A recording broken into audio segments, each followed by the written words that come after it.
चौटा बजार स्थित पौराणिक श्री संकटमोचन हनुमानजी मंदिर द्वारा हनुमान जन्मोत्सवની ભવ્ય ઉજવણીનું આયોજન કરવામાં આવ્યું। ચૈત્ર સુદ પૂર્ણિમા નિમિત્તે હનુમાન જન્મોત્સવ નિમિત્તે ચૌટા બજાર સ્થિત પૌરાણિક શ્રી સંકટમોચન હનુમાનજી મંદિર દ્વારા દર વર્ષની જેમ આ વર્ષે પણ ભક્તિસભર કાર્યક્રમોનું સુંદર આયોજન કરવામાં આવ્યું છે।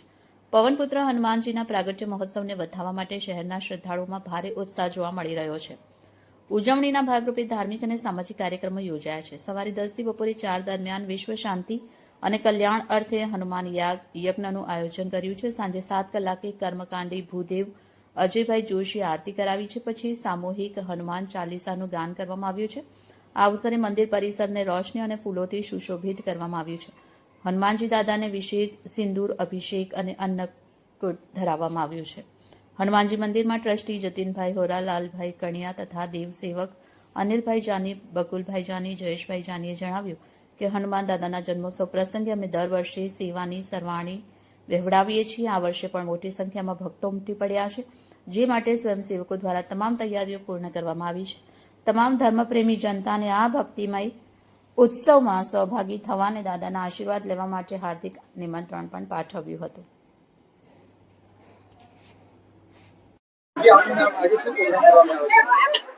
આજે હનુમાન જન્મોત્સવ નિમિત્તે હનુમાન દાદાનો શણગાર ફૂલની વાડી અને સવારથી પૂજા અર્ચન કરવામાં આવેલા છે અને સાંજે ચૌટા બજારના વેપારીઓ અને ચૌટા બજારના ભક્તો દ્વારા આ દર વર્ષે ભંડારોનું આયોજન કરવામાં આવે છે। આ મૂર્તિ ઘણા વર્ષો થઈ ગયા, અંદાજે રેકોર્ડ ઉપર 300 વર્ષ જેટલું આ મંદિર જૂનું છે। હનુમાન દાદાની આંખો નેત્રો તમે જોશો તો તમને જણાશે કે હનુમાન દાદાના નેત્રો ખૂબ ઊંડા ગયા છે। વર્ષો વર્ષની આ પૌરાણિક મૂર્તિ છે અને એ મૂર્તિમાં એટલું બધું સત છે કે હનુમાન દાદાની પાસે કોઈ પણ ભક્ત આવીને પોતાની વ્યથા મનોમન કે પ્રાર્થના કરે તો એ દરેક સંકટ દૂર થાય છે અને ધારેલા કામો પણ લગભગ પૂર્ણ થાય છે। આસ્થા એટલી બધી છે કે આજે આટલા પૌરાણિક મંદિરોમાં ભક્તોની ભીડ થાય છે।